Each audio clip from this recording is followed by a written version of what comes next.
Jesus ng may bara? 13 taon na. Ngunit hanggang ngayon ay wala pa rin nakakaalam ng tunay na sagot.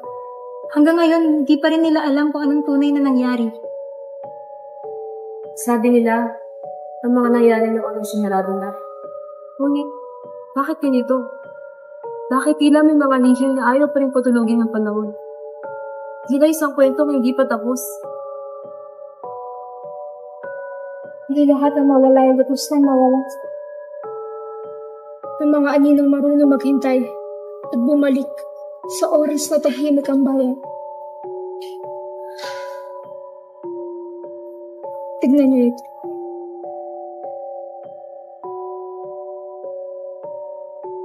Mene Tekel Perez. Sa itong bagawan, sa itong kalay. Ino? At para kanino? Ang isang taong nais magbalik. Lumabas mula sa dulo. Upang manin. Sa pagpatay ng liwanag, may kwentong muling gigising sa dilim. Hanggang kailan ako magtitiis? Ako, ang hukom na nais parusahan ang isang sistema.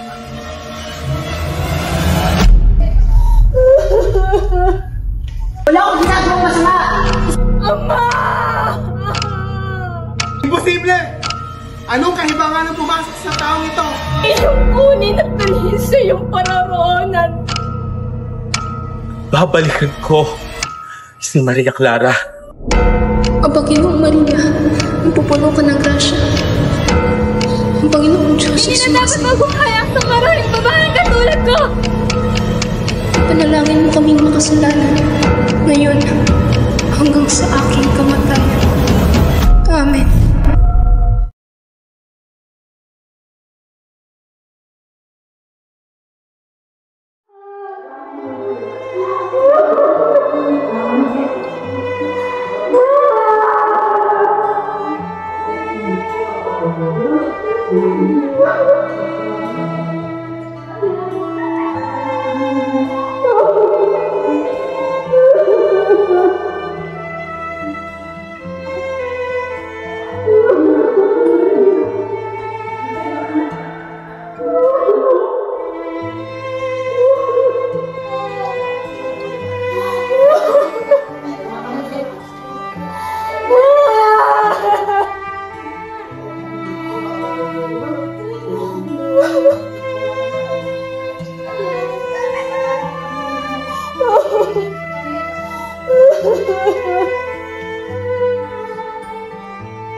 Ama! Ano't tila'y ako iyong isinilang na may kakambal na sumpa! Iusap ako sa'yo. Ako iyong kunin at dalhin sa iyong pararoonan. Hanggang kailan ako magtitiis? Kung ganito ang kapalit ng pagiging isang tapat, bakit tila ganito kabigat?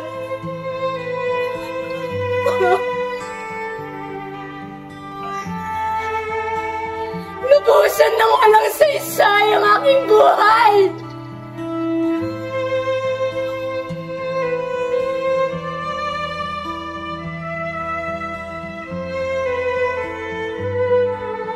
Ang Panginoong Maria, napupuno ka ng grasya. Ang Panginoong Diyos ay sumasayo. Bukod kang pinagbala sa babaeng lahat, at pinagbala naman ang iyong anak na si Jesus. Santa Maria, Ina ng Diyos, ipanalangin mo kaming makasalanan. Ngayon, hanggang sa aking kamatayan. Amen.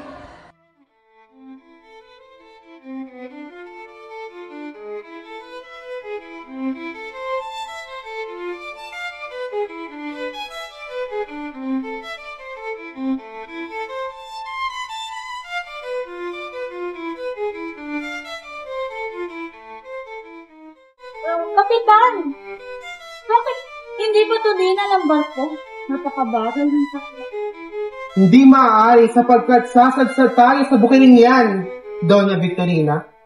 Napakapaliko-liko naman ng ilog na ito. Sa bagay, wala namang magandang ilog sa Las Islas Pilipinas. Ang lunas ay napakadali. Umukay ng kanal sa Maynila, magbukas ng bagong ilog, at tabunan ang ilog Pasig. Ngunit, maaari itong magbunga ng paghihimagsik. Gamitin ang mga bilanggo at pihag para wala ng gastos. At kung kulang pa, ay pagawain ang taong bayan. Katulad na lamang ng ginawa ng mga piramido sa Ehipto at Koloseo sa Roma. Ngunit sa panukalang ito ay malaking salapi ang magugugol, Ginoong Simon. Ang lupain ito'y maraming beses nang naghimagsik dahil sa sapilit at paggawa. Kung sila'y maghihimagsik, ano na lang ang silbi ninyong mga praile, Padre Salvi? Tila ang inyong mga katwiran ay pawang mga paluktot.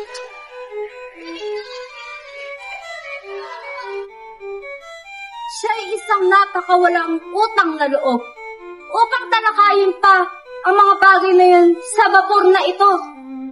Arugante!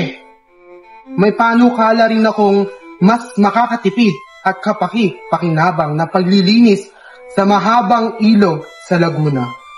Kung gayon, ano naman ito? Pag-alagayin ng lahat ng mamamayan sa bayan ng Pato at ang susuna ng galing sa ilog ang siyang ipapakain sa kanila. Kung gayon, mas matipid, lilinis at lalalim pa ang ilog. Pero din kustodyo, kung lahat ay mag-aalaga ng pato, karami ang balot. Mas mabuti na matabunan ng ilog kaysa magkaroon ng nakakadiring balot.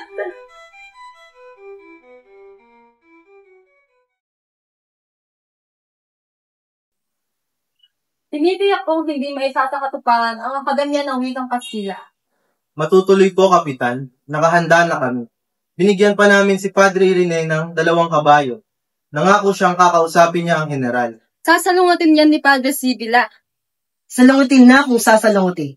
Kahit nga narito yan sa vapor upang makipagkita sa general na nasa Los Baños. At ang gastusin, saan kayo kukuha ng salapi? Mag-aambag po ang bawat estudyante. At ang mga magtuturo? Ang mayamang si Makaraig ay nag-alok ng isa sa kanyang mga bahay. Kung sa bagay, hindi masama ang panukalang iyan. Pero ngayon, hindi na natin ang wikang gagamitin kundi Kastila. Paulong yata tayo sa herd na sumusulong. Ganyan ang ilan sa mga tao ngayon, Basilio. Hadlang agad ang iniisip, hindi ang kabutihan. Mukhang malalim yata ang inyong pinag-uusapan. Naparito mo kayo, Ginoong Simon. Ito nga po pala si Isagani, ang aking kaibigan. Nauliligan kong hindi bumibili ng mga alahas ang iyong mga kababayan, Isagani. Hindi nga po bumibili sapagkat hindi naman kailangan. Wala naman akong ibang ibig sabihin. Halika't, samahan niyo na lamang ako uminom ng serbesa. Salamat ho, Ginoong. Ngunit kami ay hindi umiinom ng serbesa. Ayon kay Padre Camora, ang pag-inom ng tubig ay sanhi ng pagkawala ng sigla ng mga tao. Pakisabi kay Padre Camora na mas makabubuti sa kanya ang pag-inom ng tubig sa halip na serbesa upang makaiwas siya sa chismis ng mga relihiyoso.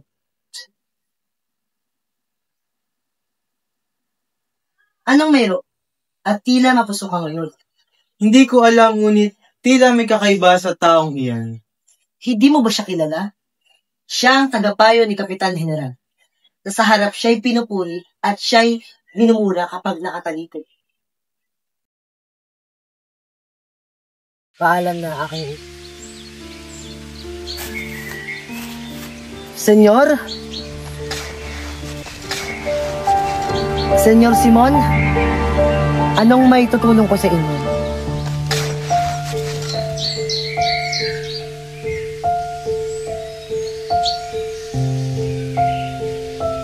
Batid mo kung sino ako. At alam mo rin ang aking mga tiniis. Hindi lang ako basta si Simon. Ako, ang hukom na nais parusahan ang isang sistema.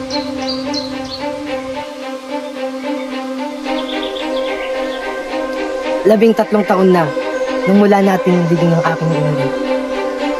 Ngunit hindi ko akalain, Senyor Crisostomo Ibarra. Oo, Basilio. Buhay ako. Nabuhay upang maghiganti. Ngunit hindi kita papatay sapagkat kailangan kita. Ngunit kayo ngayon ang natutulak ng isang sapilitang paggawa at bigat ng buwis. Ano na ang nangyari sa dating Crisostomo Ibarra? Tapos na ang panahon na mabubuting salita. Revolusyon ng Lunas. Dugo ang kabayaran ng kalayaan. Ngunit nakapipinsala sa bayan ng inyong mga balak. Nais ko lang naman ay makapagpagaling at makapagpatayo ng isang paaralan. Paaralan? Wikang Kastila? Para ano? Para maging alipin sa sariling bayan? Basilio, gamitin mo yung talino. Hindi para sumunod, kundi para lumaban. Hindi ko kaya sumama sa inyo, Ginoo. Ang hangarin ko lamang ay magpagaling, hindi pumatay. Darating ang araw na mabubuksan ang iyong mga mata.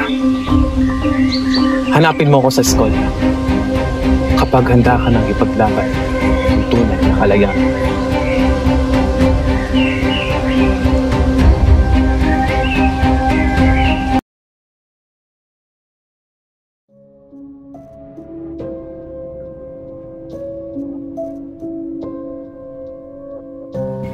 Tiyak na magtatagumpay ang aking misyon dahil isa ako sa nagtatag nito. Huwag ka masyadong umasa. Malaki ang chance ang hindi ito maaakibakan. Kung mabigo, huwag niyo akong idamay. Napaka-negatibo mo, Rexon. Oo, makapraile ang general, ngunit wala siyang sariling paninindigan. Kabaligtaran! Naniniwala ako may sariling isip ang general. Kung ganon, ano ang magiging dahilan ng pagtanggi sa akademya? Ang klase ay sa gabi. Patuloy na nangyari sa Malolos na nagsisabing kasisira daw sa asan ng mga kabataan. Laban ito sa dangal ng universidad. Ang universidad ay dapat maglingkod sa pangailangan ng estudyante, hindi ang manatili sa lumang panuntunan. Hindi ako makapardo. Ngunit ito ang nagsinungaling nasabi. Puro ka pangamba. Dapat tayo huwag mawalan ng pag-asa. Hintayin natin dahil paniguradong si Makarating ay magandang balita. Tama. Mabuhay ang Tandowan!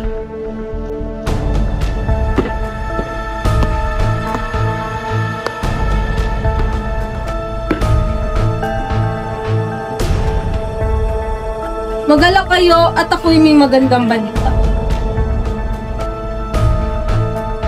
Kinausap ako ni Padre Irene. Tinalo niya sa pakipagtalastasan si Padre Sevilla, Padre Fernandez, Padre Salvi at ang general, at maging si Simon. Ngunit, ano ang desisyon? Iukol lang pa siya sa lupong pang-edukasyon at pangungunahan ni Don Custodio. Matagal nang hindi kumikilos ang lupon na iyan.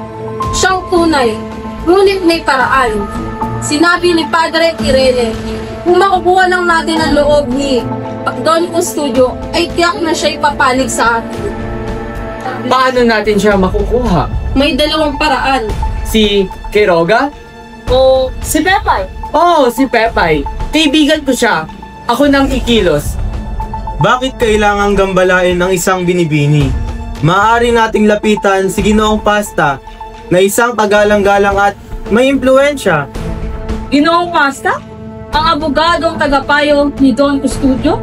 Siya nga, ako na ang kakausap sa kanya at pag hindi ito na isa katuparan, at saka natin gawin ang iba pang paraan. Tama?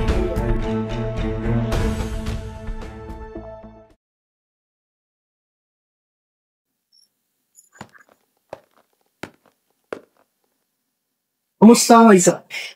Nilalaso na ng opyo ang kanyang katawan. Mahina na siya. Kung sasablay ang paggamutan, maaari siyang mamatay. Katulad na lamang ng bansa.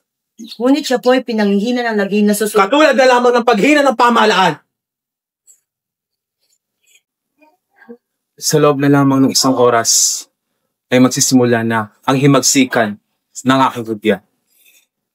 Kung kami ay magwagi, ang lahat ng hindi tumulong ay magiging kaaway. Basilio, ako'y naparito upang ihandog ang dalawang bagay. Ang iyong kamatayan o ang iyong kinabukasan. Kamatayan o kinabukasan? Sa pamahalaan ka ba o sa akin? Ikaw ay magpasya. Ano ang dapat kong gawin? Simple lang. Hindi ako pwedeng mamuno sa isang labanan.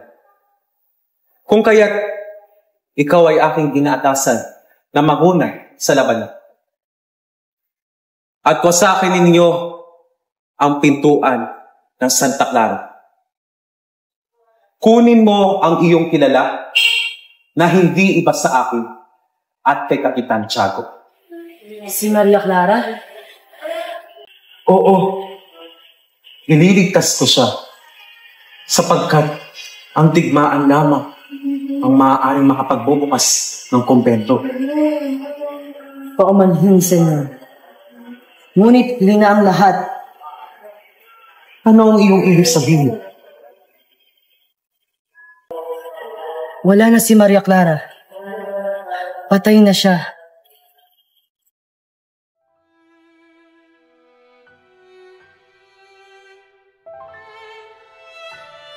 Hindi. Hindi yan totoo. Buhay pa si Maria Clara. Yan ang pag-iisip. Isang duwag. Ngayong gabi, ililigtas ko si Maria Clara.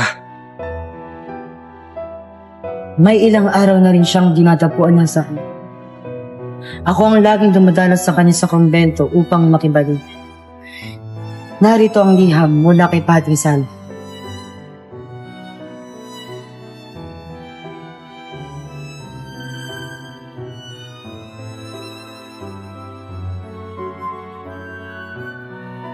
Hindi. Hindi. Ililigtas ko siya. Ililigtas ko siya. Hindi.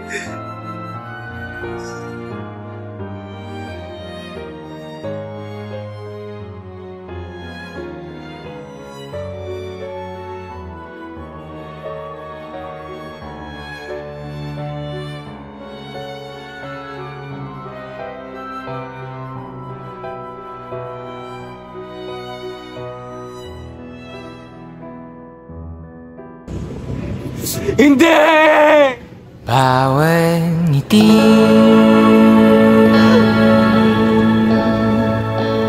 bawat luha bawat gising. Maria Clara, kung ang ating pag-ibig ay hindi pinayagan ng mundo, hahayaan kong ang langit ang humusga. Paalam, hindi dahil sa iyo, kundi sa buhay na inalipin tayo ng kapangyarihan at kasinungalingan. Dadalhin ko ang iyong pangalan sa bawat pintig ng aking puso hanggang sa huling tibok nito. At kapag ako'y nahimlay, naway ang unang awit ng aking kaluluwa ay ang pagtawag sa iyo. Dahil sa kabila ng lahat, ikaw at ikaw lamang ang aking tunay na tahanan. Ang bawat pyesa na bumubuo sa'yo, bawat Bawat piyesang nawa'y mapasa'kin habang buhay. Dito ka na lang.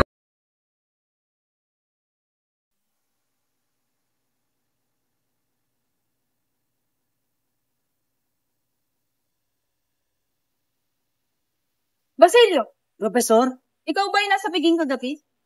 masama ang lagay ni Kapitan Tiago kagabi. Kung kaya't ako'y nananatili na lamang sa kanyang tahanan. Pinapayuhan kitang umuwi na ngayon din. Punitin ang lahat ng papel na maaari maglagay sa'yo sa panganib. Ngunit para saan? Ano ang nangyari? May mga nagkalat at nagsabit ng sedesyosong karatula na may mga masasamang sinasabi.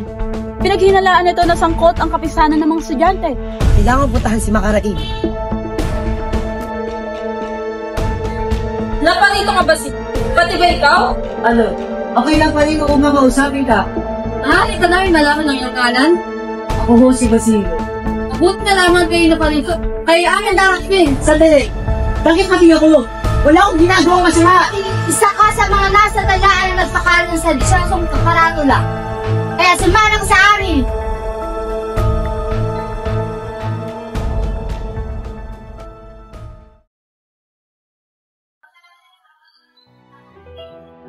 Basilio, Sinta ko! Naparito ka, Sinta.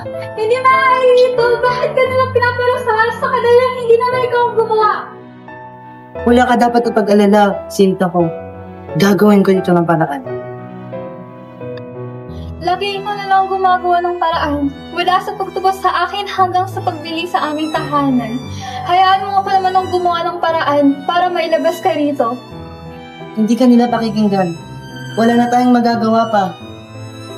Gagawin kong lahat. Kakausapin ko sila. Hindi nila maaaring gawin ito sa'yo. Paalam mo na ngayon. Sinta ko.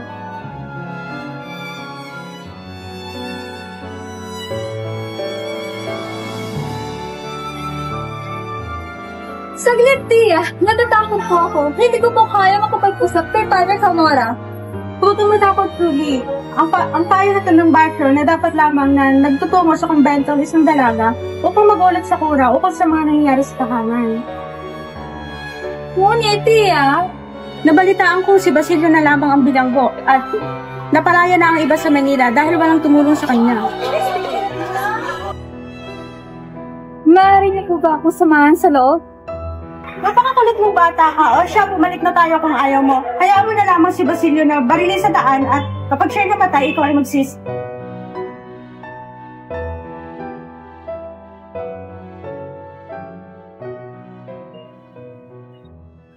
Naparito ka. Ano ang aking may bagay? Maupo ka. Nakula nga aking nobela si Basilio. Mula sa kasalanang hindi ginawa. Kung kaya't nais kong humingi ng tulong mula sa inyo. Iyon lamang ba? Halika't sumama sa akin.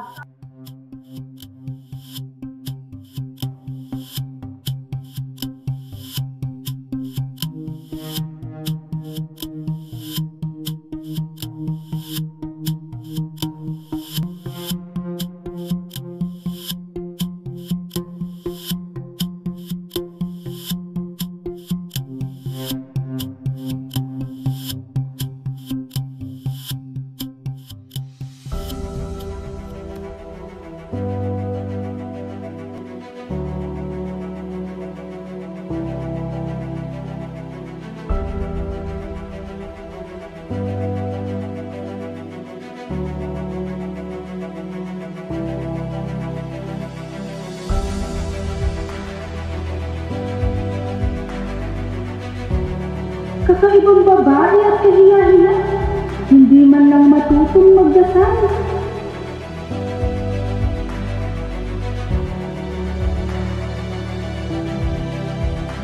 Darating din ang araw.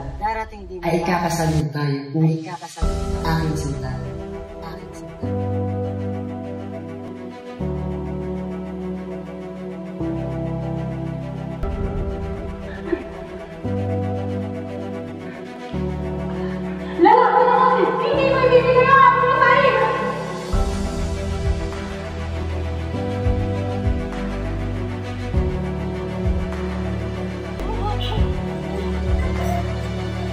Hindi na dapat mabuhay ang isang maraming babaeng katulad ko!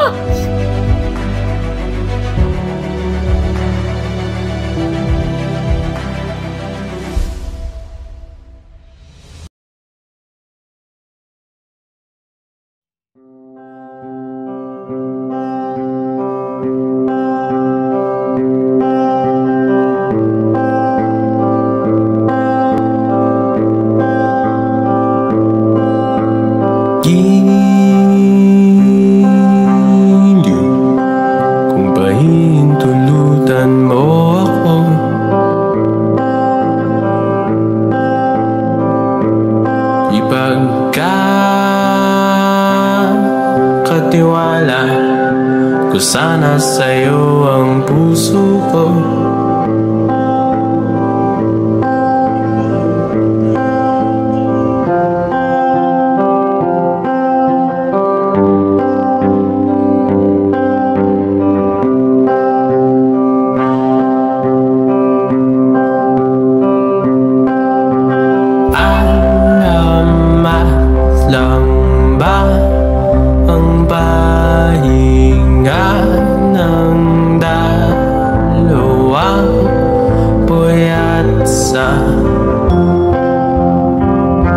Pira-piraso,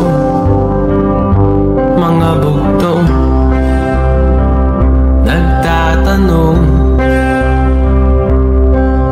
sagot ay di mahalaga, sapat na sa'kin nariyan ka, paumanhin, paumanhin. Salat sa kasanayang linawin, giliw kung pahintulutan mo ako,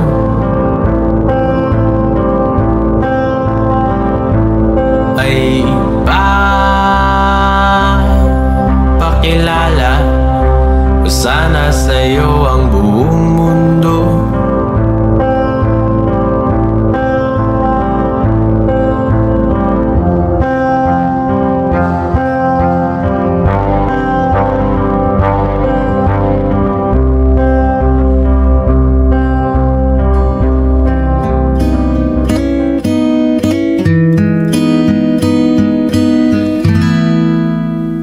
Huwag kang tumingin ng ganyan sa akin. Paulita, sa araw na ito na pinili mong maging masaya sa piling ng iba,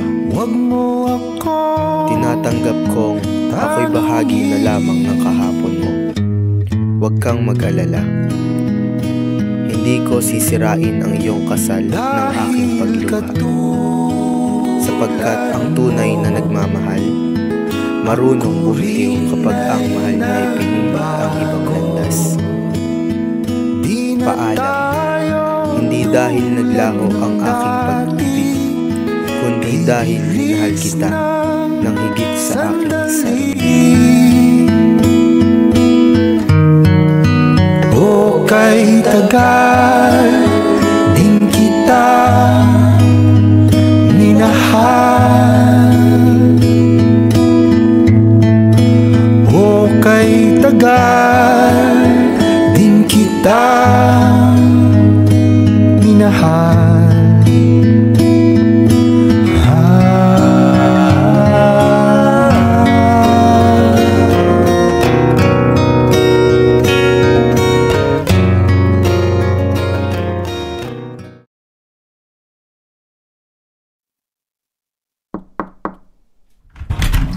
Magandang hapon, Billy. Magandang hapon na rin, Senyor. Isang pagbati para sa bagong kasal. Naway tanggapin mo ang aking handog. Maraming salamat sa iyong pagdalaw, Senyor, at sa napakagandang lamparang ito. Hindi ka ba dadalo sa piging mamaya? Naisip ko man, ngunit marami akong gagawin ngayong araw. Nawa masiyahan ka sa araw na ito. Mag-iingat ka, Senyor. Dumating na ang oras. Isagani, halika na't mamaya lamang ay sasabog na ang lampara. Huwag mo nang balaking pang puntahan si Paulita. Hindi maaari! Kailangan ko siyang makita sa huling pagkakataon. Iba na siya bukas. Isagani!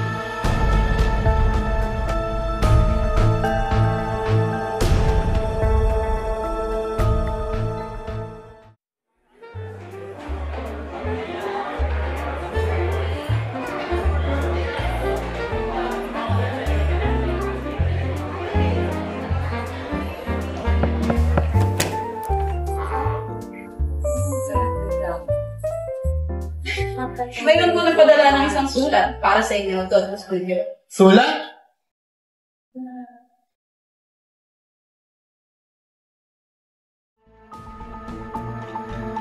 Mene Tesel Perez? Juan Crisostomo Ibarra? Imposible! Anong kahibangan ang pumasok sa taong ito? Na paglaruan ng nagdarong patay na!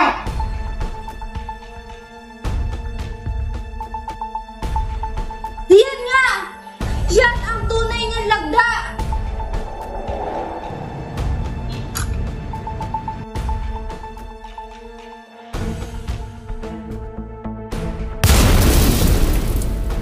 Tanda ang hudyat!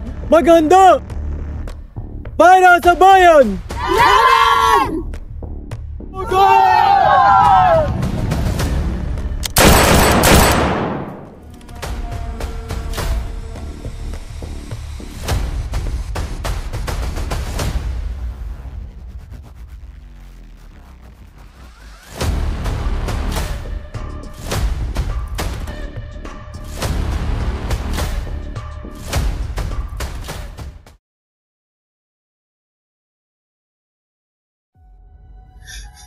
Hindi ito maaari. Bakit hindi nagtagumpay ang aking mga plano? Hindi.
Noong Simon, anong nangyayari sa'yo?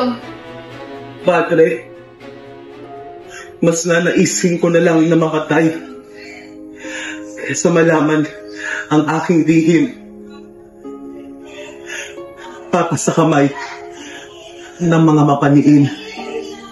Anong ibig mong sabihin? Padre, ako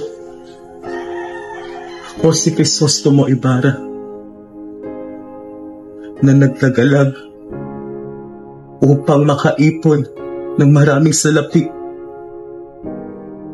at maghiganti sa mga umantusta sa akin, sa aking pamilya, at tumibag sa puso at pag-ibig naming dalawa ni Maria. Nabigo ako sa aking mga plano. Totoo ba talagang may Diyos? Bakit niya ako pinaparusahan ng ganito? Totoo ang Diyos. Nariyan siya upang gabayan tayo sa ating buhay. Ang iyong pagkabigo ay tanda na ang buhay ay hindi laging masaya at ang hustisya ay hindi makakamit sa pamamagitan ng digmaan at paghihiganti. Patawarin ka nawa ng Panginoon. Salamat, Padre. Ngayon, ako'y mamamatay at payapa at may dangal. Papaunin ko sa aking puso ang iyong mga salita. Ang kayamanan ay kumakatawan sa kasakiman na isa sa mga bisyong sumisira sa bansa.